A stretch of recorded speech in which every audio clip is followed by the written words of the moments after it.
I want to welcome everybody to Trenton Makes Media on WIMG 1300 AM. Trenton Talks Radio, sponsored weekly by WIMG 1300 AM on Tuesdays at 7 p.m. at www.wimg1300am.com and at Truehart TV on Facebook and YouTube channels on Thursdays at 7 p.m., as well as on Verizon, WPHY Verizon Channel 28 on Thursdays at 8 p.m. as well. So we want to thank everyone for our sponsors. We have an exciting program tonight.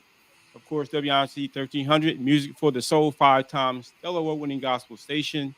We have on our broadcast tonight an exciting time with William Trent House, amen, and with Christine Sampson, as well as with our good friend Christine. Good to see you, Christine Sampson-Clark, as well as our friend Sam Stevens. He serves as the interim executive director of the 1719 William Trent House Museum, Trent House Association. Of course, Christine Sampson serving as on the executive team as secretary, executive team, also program coordinator for the 719 William Trent House Association, William Trent House Museum.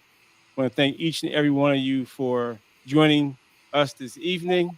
Look forward to a fruitful conversation around all the work that's happening down at William Trent House and all the work that you guys are doing. Sam as executive director and Christine executive on the board as well. So share with us, Sam. We'll start with you and of course with Christine. Tell us more about the William Trent House. The William Trent House is a large brick building right across from the Justice Complex on Market Street. It was built in 1719 by William Trent, who founded the city of Trenton, gave it his name. He was a Scottish shipping merchant, came over here from Scotland to Philadelphia, made a lot of money, bought 1,000 acres up here where Trenton is now. And we've been stewarding his home since 1929 when it was given by a private owner to the city of Trenton. So we have, recognized that the William Trent House Museum is owned and maintained by the city of Trenton and managed and operated by the Trent House Association. Christine, you do a phenomenal job working with Sam Stevens on the executive team, as well as program chair of the program committee. And I serve on your committee as well and doing the work that's happening. Share with our listening audience how long you've been on with William Trent House and your work with Sam and with the team, with the board of William Trent House. Wow, how long? I think it's been 4 years. I'm not sure. But I've been enjoying every minute of it. Excited to be part of our mission regarding sharing the authentic history of the house and the property and the people of the house. And really, for me, sharing it with the community at large, and making that connection with the past, which is what history is about, right? But really connecting the past to what's happening today and really planning for a brighter future for tomorrow for everyone in Trenton and our neighboring communities. So I'm excited to be on the board, and I love being the chair of the program committee and working with like-minded folks like yourself, Gerald, with Sam at the helm as our executive director, to bring fantastic programming and events to the community and inviting the community in to really commune with us around history, but really around what makes Trenton great.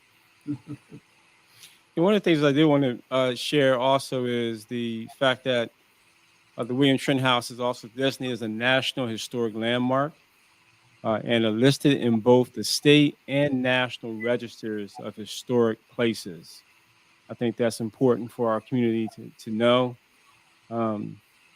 as well as the vision, pursuing truth to impact the future. And then the mission, Christine, which you share so eloquently, this mission to share the authentic history of the house, property, and people with our communities, connecting the past with today and with tomorrow. The Trent House located 1719 William Trent House Museum, located at 15 Market Street, Trent, New Jersey, 08611. We did show a graphic of where the Trent House, looking out from, actually out from the house itself, across, actually from the, you share with us what we're looking at here, Sam. So we're standing under a magnolia tree in the springtime. That's what the beautiful pink blossoms are. We're standing in front of the visitor center looking at the historic house. No. And across the street is the Justice Building. Now, between us, we're both on Market Street, but of course, there are no numbers on any of these buildings, the state buildings, and so on. So you have to know that, look for that beautiful, big, modern building. Look across the street. You see the brick building. We are separated by a very small street called William Trent Place. Many people go down that street so they can get on the lower Trenton Bridge and avoid the tolls. But they don't know what they're going by. So that's how to recognize it. Also, where the parking lot is, we're coming to visit us at the Trent House. That's right. And there's plenty of parking for us to visit, for people to visit, for students and community members to visit the museum, as well as the Trent House itself and the lands. Great activities happen all the time.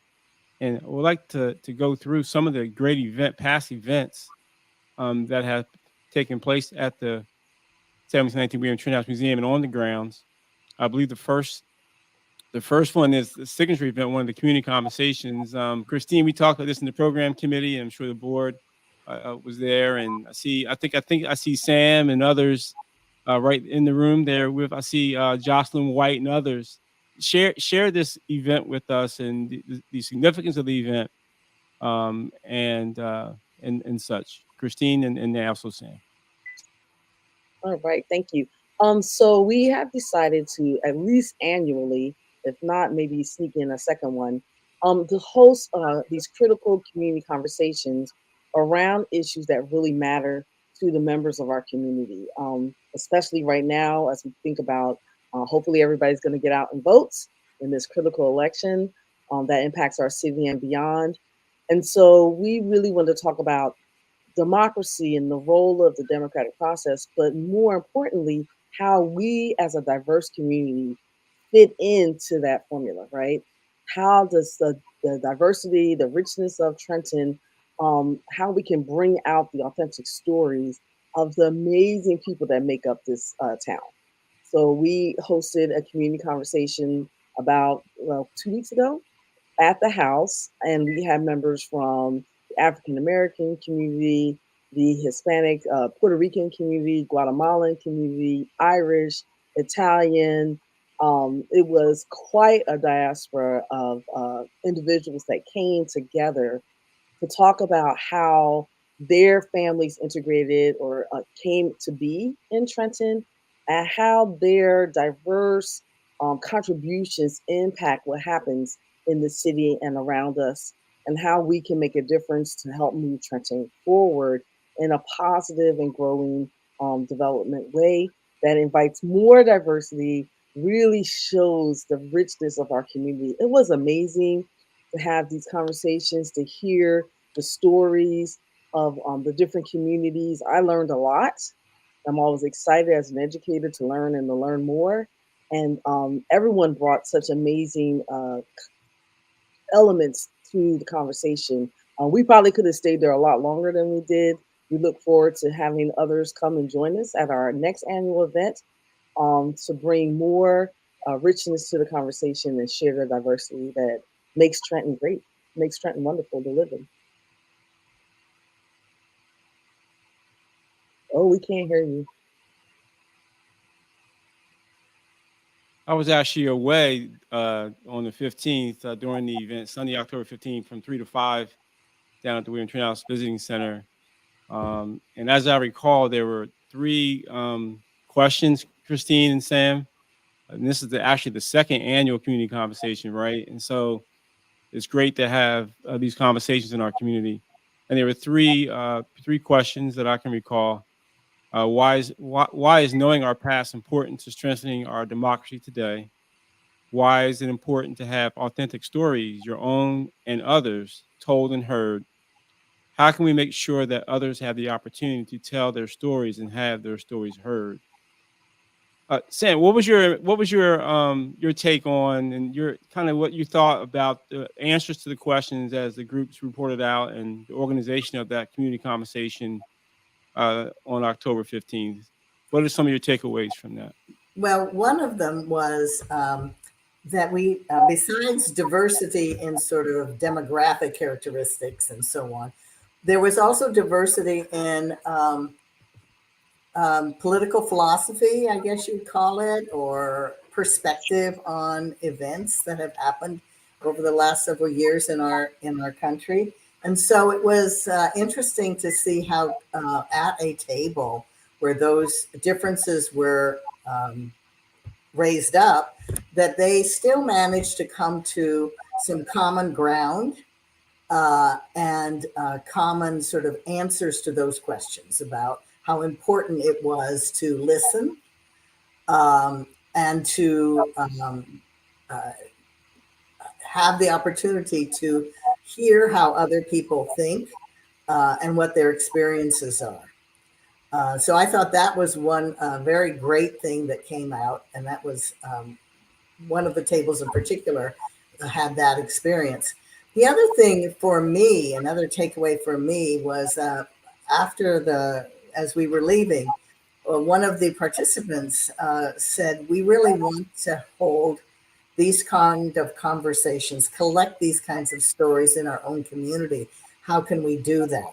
And so that was really an opportunity for the Trent House to say, well, we can be a place where those conversations, those stories, those experiences can be recorded and organized in a way, put on a website. If not the Trent House website, it could be the website of the Trenton Public Library, which has its Trentoniana collection. So there were ways that were just coming out of that conversation to really follow up. And we're excited to be part of that.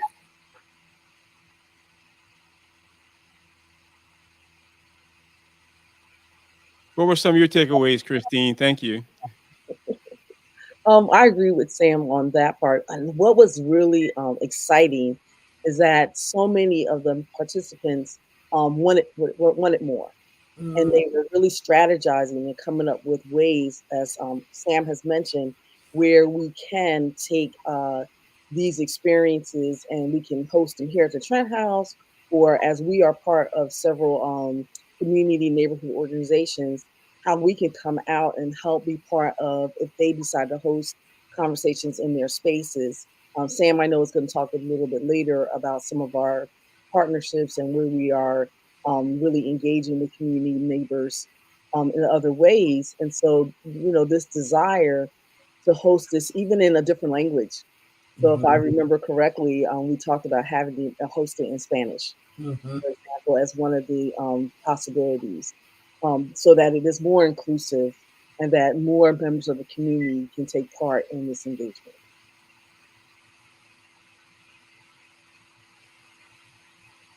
There's some other great events also as we continue to work through all the past events that have transpired and have happened. Here's another great event which is spanning other cultures, borderline citizens, the United States, Puerto Rico, and the politics of colonial migration.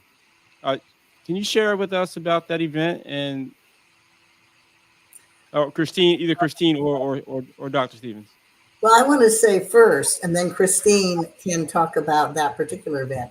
But one of the things we do is hold probably at least once a month a talk by someone. It could be a professor. That particular gentleman is a professor of history at TCNJ, the College of New Jersey. But we're having someone who is from Scotland, and he happens to research William Trent's father. He's going to give a talk. We're having a talk later this month on November 18th, and a presentation of a new video on Lenape history and contemporary life in New Jersey, focusing on government and sovereignty. So this is a great example of one. So Christine, you were there, I wasn't. It was, and so really going back to even the community conversations, which this was a great springboard for the participants who attended this talk, that this Robert McGreevy had done some research and came across the Puerto Rico influence in Trenton's history.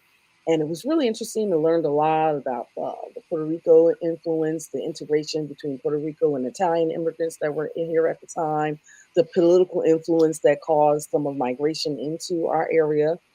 And then part of that came out, we had members of the Puerto Rican community and friends who attended with us, and they were excited to hear some of the familiarity of some of the historical figures that they were familiar with in their community.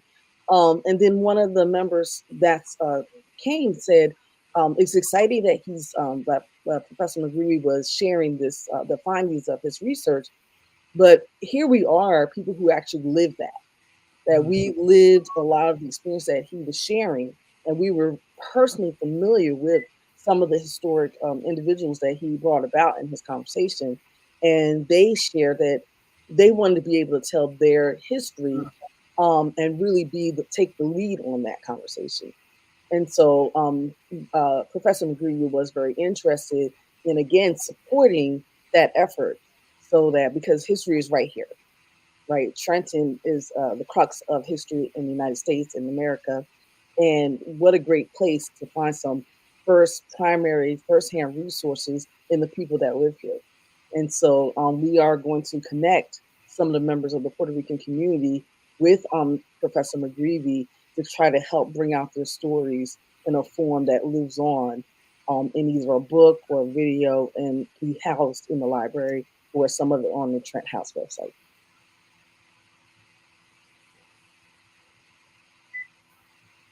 One of my favorite events, the Washington Rochambeau National Historic Trail. I mean, Sam, Dr. Stevens. I mean, this is one of my favorite, next to Hogmanay, but this is one of my favorite ones. Just share. I'm gonna go through some of the slides. Just both Christine and Sam. Just share. Look, I mean, here are some great photos. Share with us Sure. the importance of Washington Rochambeau as the historic site, the trail. So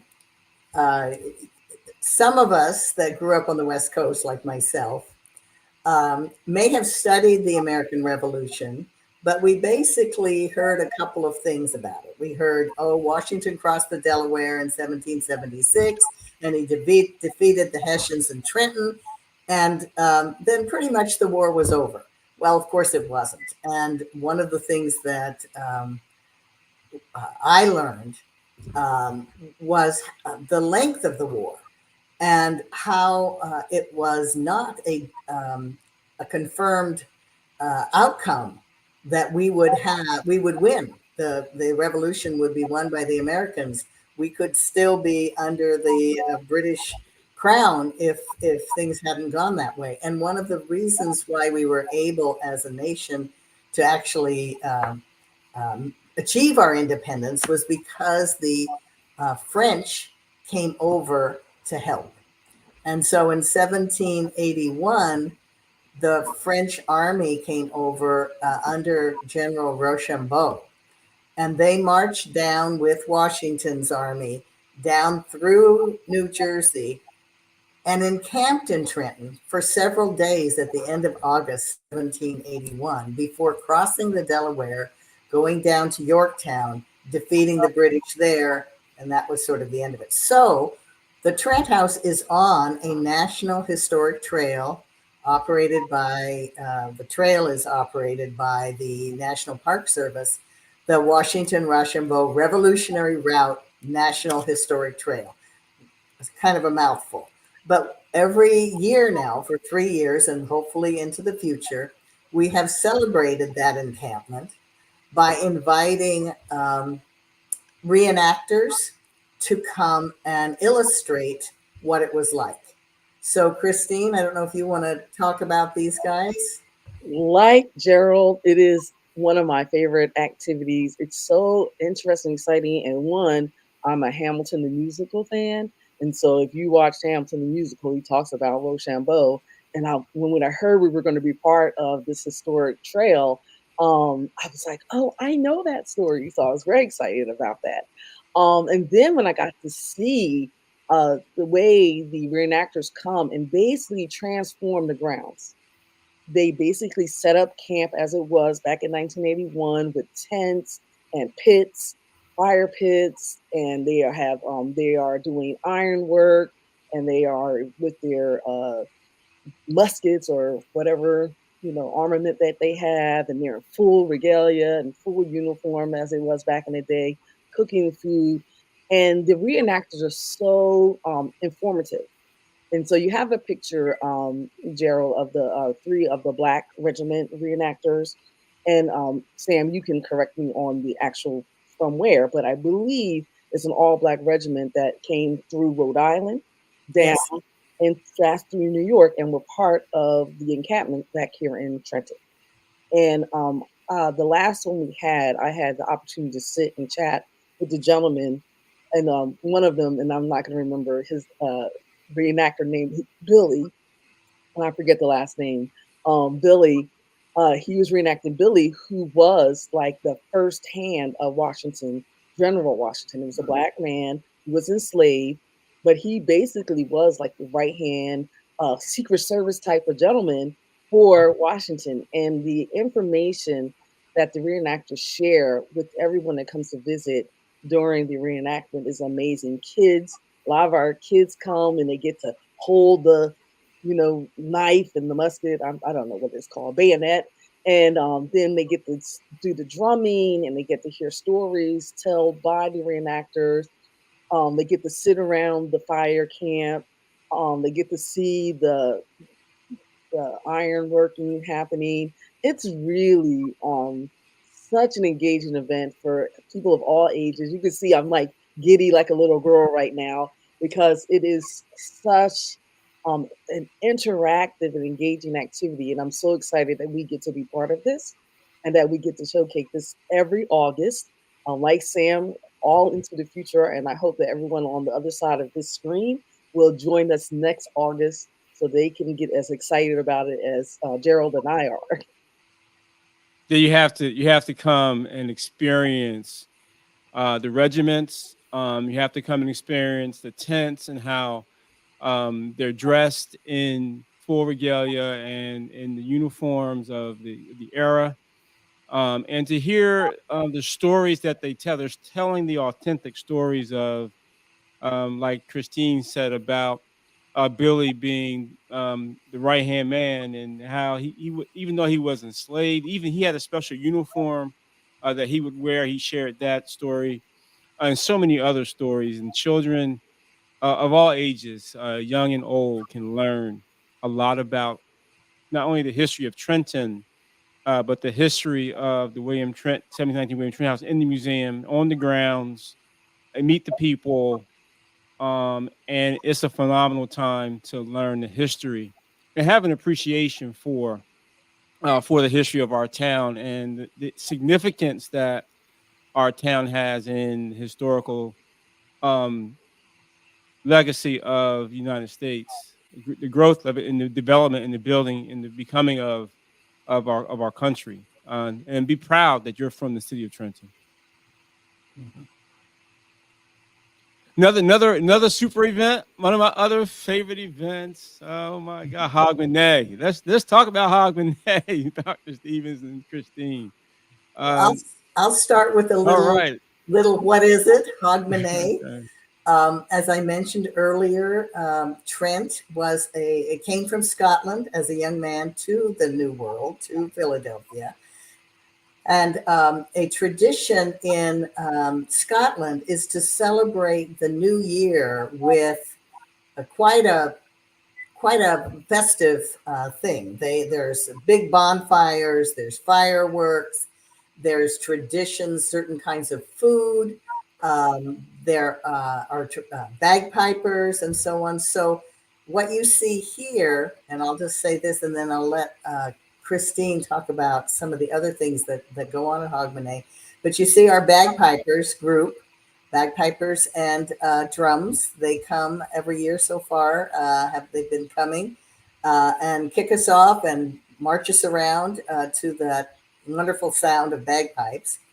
And retired Councilwoman Marge Caldwell Wilson was born and raised in Scotland. So she comes and gives a little reminiscent of what it was like for her to celebrate Hogmanay when she was a young person. Thank you, Sam.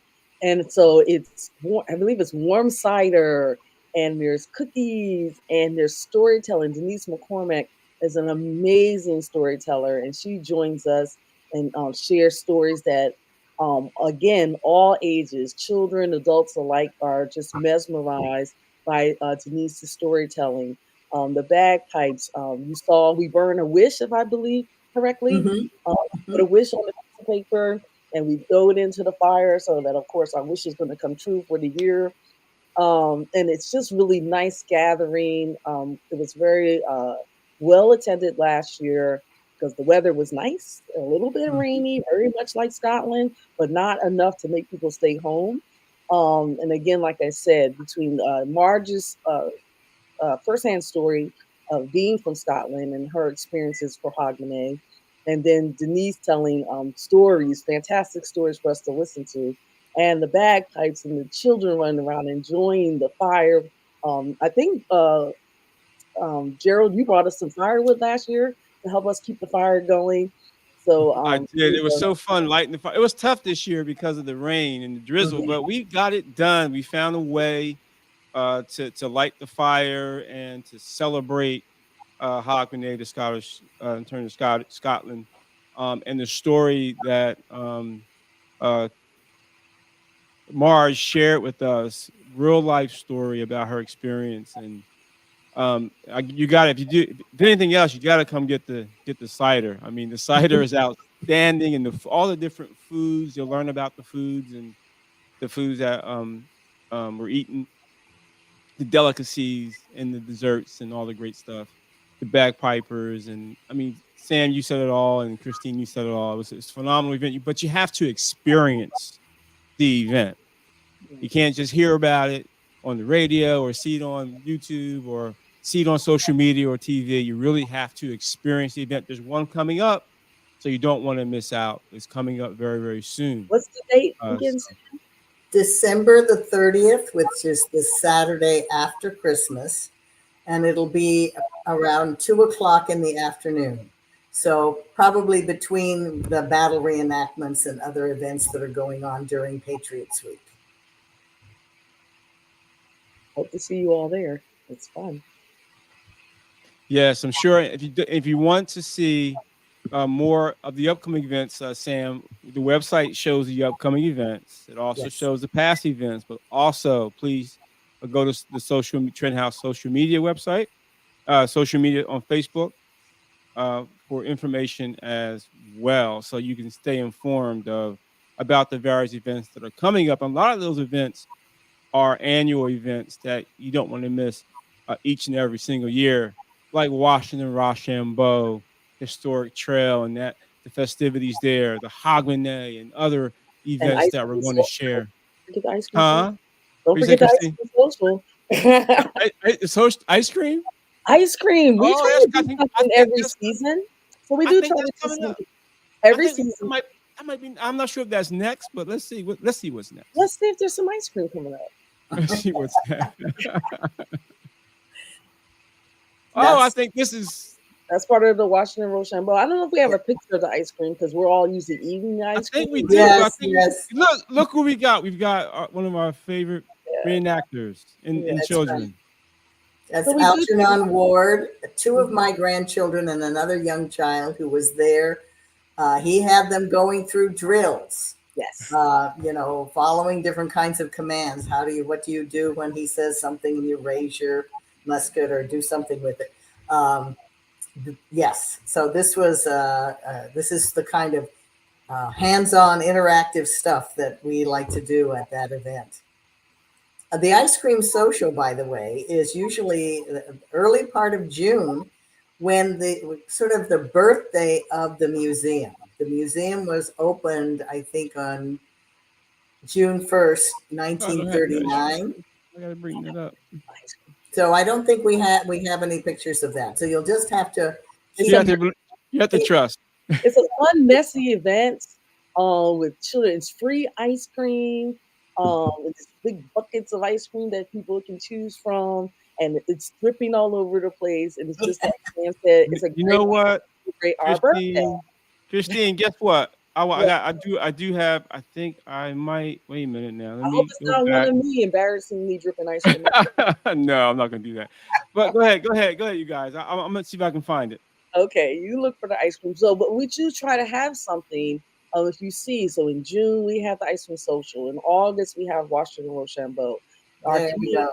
go. Oh, there it is. Okay, yes. And then we have in the fall we have between our community conversations, and we also have our workshops. We have a lot of them during the fall, and then we have Hogmanay in the wintertime. And we do something in February for Black History Month with our partners. Um, by the way, Gerald, your Asala is one of our partners. Yes. We try to have something where community can come out and be with us and enjoy not only the grounds and historic house, and hopefully want to come back and visit the historic house and learn more about that, but also just to be part of the growing community, so that they can see that it's a larger community than our small neighborhoods. That Trenton itself is full of life and full of history and full of promise, and the Trent House just wants to be part of that story. Mhm. And here we have our Juneteenth 2023 African Ancestry event. It was an awesome event. We honored Baba Ula Sumbre, and we had his line brothers. He's an Omega Psi Phi, one of my Omega brothers, and we had his line brothers come and share about his legacy and African ancestry. This was something that Ula pushed and was so proud of, his history, his African history, and his son Diallo Sumbre is an ambassador in Ghana. A Christine, he's the travel ambassador, correct? Ambassador of travel, I believe Yes. he is, um, to Ghana. So he's very proud of his son, who really began and helped us to be introduced to African ancestry. We had a revealed experience with Princess Hoagland, who had her ancestry done, her reveal done, and she shared some stories at the event at the 719 William Trent House Museum in the Visitor Center. So it was a wonderful time and a great event sponsored by Sala as well as Trent Public Schools and, of course, William Trent, 719 William Trent House Museum. So, Sam, you were there. Christine, Yep. what was your takeaway from the event? Well, I was inspired by Princess Hoagland's uh, discussion of how following her ancestry and learning about the particular region of Africa, the tribal community, the current, wherever that was within the current geographical layout of Africa. And it inspired us, I think, to think about um, our own um, the history we have at the Trent House, because it does include enslaved people. Trent was the owner of 11 enslaved people. He was their enslaver. He also participated in the slave trade. And one of the challenges that African ancestry tries to address is the fact that people of African descent, um, it's hard to go back. It's hard to go back in time just in America. and whatever. But it's even harder to go back to your ancestors and your heritage in Africa.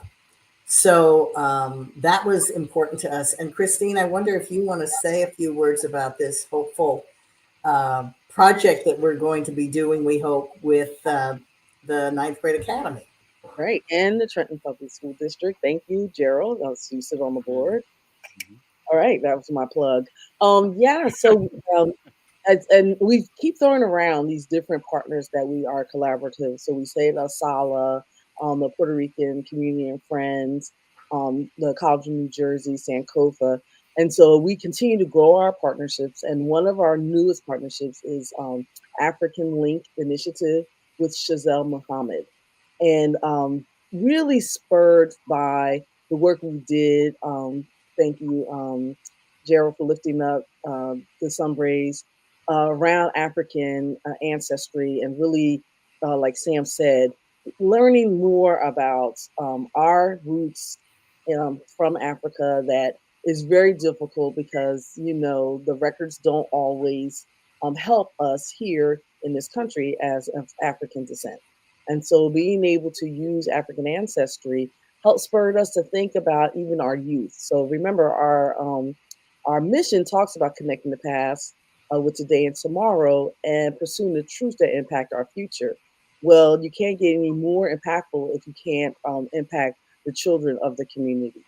And so part of the work that we're looking forward to doing is hosting an after school Saturday summer program with some of the students from the Ninth Grade Academy in partnership with one of our teachers, hopefully Rajon, a little page, a former student of mine, by the way, and with Chazelle Muhammad and myself and Sam, and try to help these students learn more about their history, their ancestry. We will be doing African ancestry DNA with those students and their families to help them feel a part of something greater, to really understand their history and the contributions of the people that they come from, and how those contributions impact where we live today and how they can impact their lives going forward. And what I'm excited about is that they will also, because they're partnering with us, they're going to help us dig into the history of the people of the house, the enslaved uh, African Americans of the house, Africans of the house, and help us do a little storytelling. And they're going to do some TED talking. We're very excited by the work that they're going to dig into to really understand the influence and impact of culture, and how to build community, and how to use the strength of culture and community to help make the world better moving forward. And so by laying this groundwork through African ancestry, through this African Link Initiative, through the work that Trenton House already does in terms of really looking at the truths of and impacting the future, this nice connection between all three partners, the Trenton Public School District, the African Link Ancestry, and also with the Trent House, showing that connection and how they, hopefully the kids will take away something that's going to be long lasting for them. We're just very excited about the possibility of this future event and hoping that it will also become something that we can continue for years to come. So the more students we can impact. Yeah, when I read the synopsis, I was first of all, I was excited when Dr. Stevens shared this, but I was doubly excited once I read the synopsis. And I'm excited because I think it's so very important for parents and for our community to get involved and embrace the ninth grade academy. Number one, but number two, the work that's going to be done with support from Trenton Public Schools, William Trent House, and others to bring this to fruition. I know we're raising funding for it as well, so there's going to be opportunities for folks to get involved in kind as well as donations. So I'm so excited. I emailed Dr. Sam back today, I believe it was Sam, and I shared with you that I'm ready to go in, roll my sleeves up, and get right to work on this project. It's amazing. Great, great. It's an amazing project. I mean, And the Ninth Grade Academy plug my school. I'm excited. and that as a former student, right? So as a former student that is now employed, Yes. right? My As a sister teacher, student, and now she's a teacher. She teaches English language arts. Um, right? she's amazing. She's excited. She's connected so greatly with Giselle Muhammad. And so for the students to see that that's them. Right, Yeah, right. this is them, right? What a We know role, this is what a us. This is role model and example, right? A role model and example to right, leave and graduate from Trenton Central, right, and then to come go to school and come back and right. contribute. That's what it's all about. So we look so much looking forward to it. We have another partnership, and that is coming up here, African Drum Circle. So let's talk about this partnership, multiple partnerships here. Well, this Sam is or Christine? yeah. Well, I'll start because it was, and it came from a Christine. So maybe I'll let you start because it No, no, came go ahead. from your connection with Jackie. Remember? No, go ahead. Like, what I got to do is I got to play the drums and I got to play the drums. That's what I got to do. And I got to watch some amazing children, just the talent of our students, of our kids in our community. The drum circle, again, another great partnership where they came in, using the grounds, building a drum circle right in the back of right in front of the visitor center, and the children of all communities, so Black, Hispanic, um, they were all from all different communities, Caucasian, but they all would learn how to play the African drums. And I like the connection that the leader of the drum circle was showing us, how those drums fit in many cultures and the Hmm. similarities to the different cultures. And the kids were of all ages, so cute, from little knee biters Yeah. to teenagers. And then there was me attempting to stay on beat.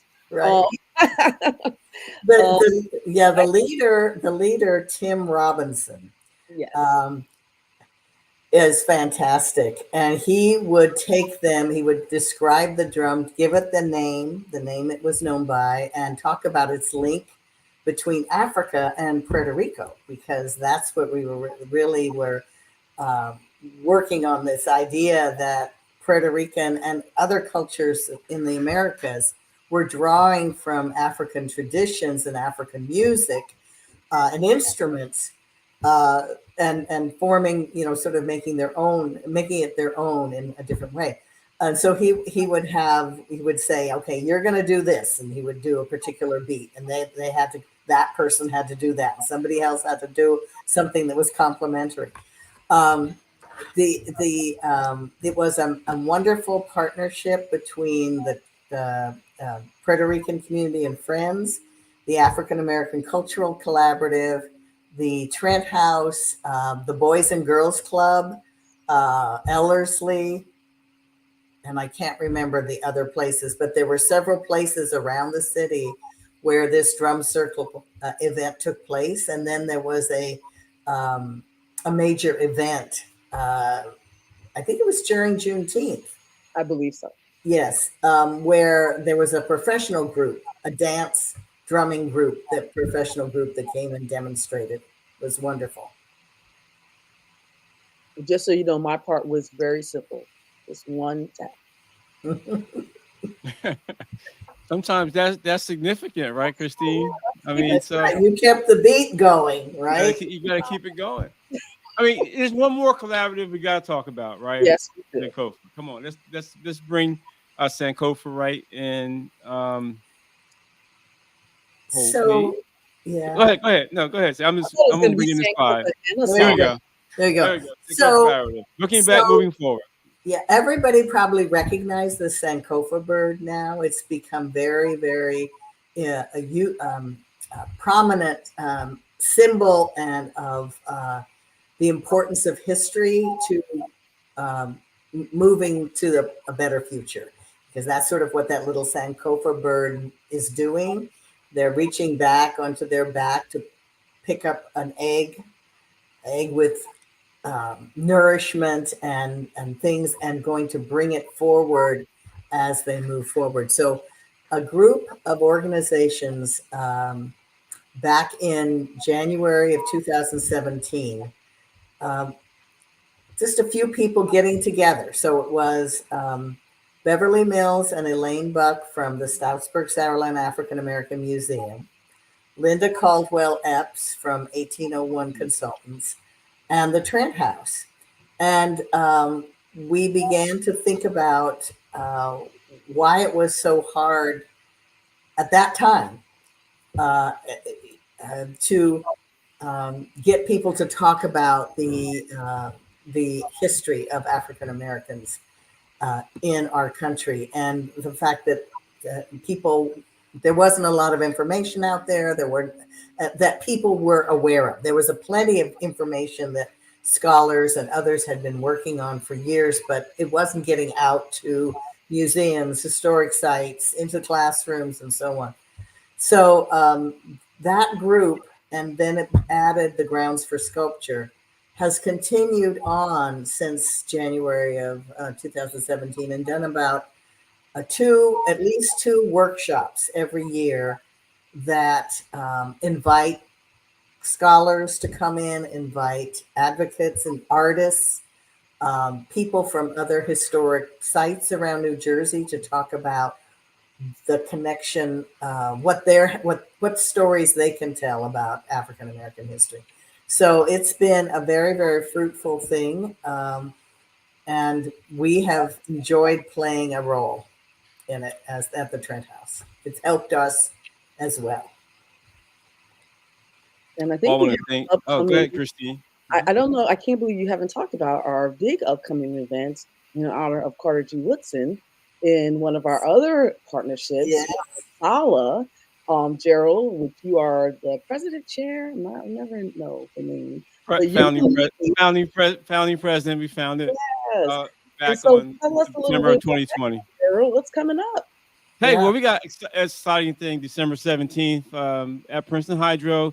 This is our third year, but I just want you guys to know that the first several years we're at Trent House, we're at the Visitor Center, community conversations around the book, uh, Miseducation of the Negro, great feedback and a lot of concepts and subjects to talk about as we move forward in the community conversations around the work of Dr. Carter G. Woodson. This year, we're going to be celebrating student scholarship and scholarships in partnership with the African American Cultural Collaborative of Mercer County, and Princeton Hydro will be a location there. Going to be hosting that site this year for us. 719 WIMG Trenton House partnership as well. So we're so looking forward to this event.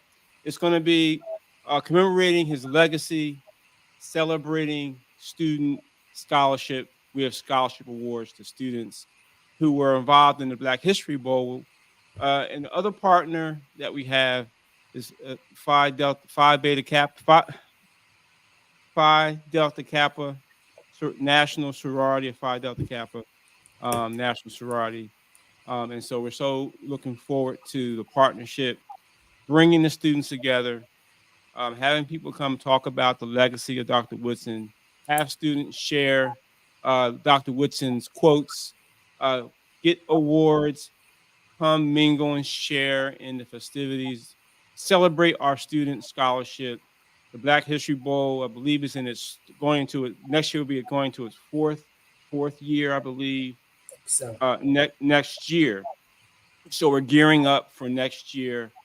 And what a great way to connect the Black History Bowl that happens earlier in the year and Dr. Woodson's birthday, which is in December, and celebrating his birthday, and then commingling or bringing that together in partnership with scholarships during Woodson's birthday and celebrating his legacy of education in the African American community. So we're looking forward to it again, December 17th.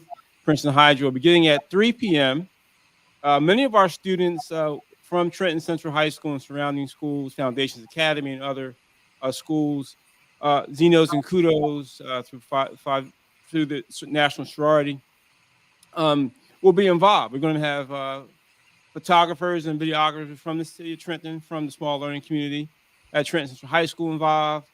So we're going to have an MC, Jameer Poole, who is graduate of 2023 graduate of Trent Central High School, and other students. Students are going to be so much involved in that event, and it's going to be outstanding. More information to come. The Save the Date flyers coming out very, very soon. Should be ready by tomorrow. Excellent. This is just one of those partnerships Right. that excites me. That when I constantly talk about our mission, right? It is in direct alignment with what we at the Trent House really earn and aim to bring to our vision, right? That's our mission, to come out with our vision, to build these partnerships, to lift up the city of Trenton, of the youth, the parents, the community partners. And so, Gerald, I want to thank you very much for hosting us tonight and for allowing us to speak about everything that we are doing that is in line with our vision, and for being one of our amazing partners. Amen to that. That's wonderful, wonderful, wonderful. Sam, last words. Come visit Oh, and see what we have to share. Join us. There's the program committee, there's an outreach committee. Sign up for our newsletter. Look for us on Facebook. We would love to get in touch with you and support your interests and what you want to share about the city of Trenton and your life here. Thank you. Yeah. Amen. You're welcome. You're welcome. You've been listening to WIMG 1300 AM, 5 times 2 award-winning gospel station, music for the soul. We thank God for our sponsor, WIMG 1300. You'll see the broadcast Tuesday at 7 p.m. on WIMG. You can catch it on the web at WIMG1300.com, at Truehart TV, on social media, on Facebook and YouTube channels on Thursdays at 7 p.m. Again, so thankful for the 719 William Trent House, Sam Stevens, who is executive director of the 719 William Trent House Museum and the William Trent House Association, as well as Christine Sampson-Clark, amen. Of course, executive committee on the board, trustee, as well as program chair, doing a lot of work in the community. So we thank God for all of you, both of you for being a part of the broadcast tonight. Thank you so much. Thank God you. bless.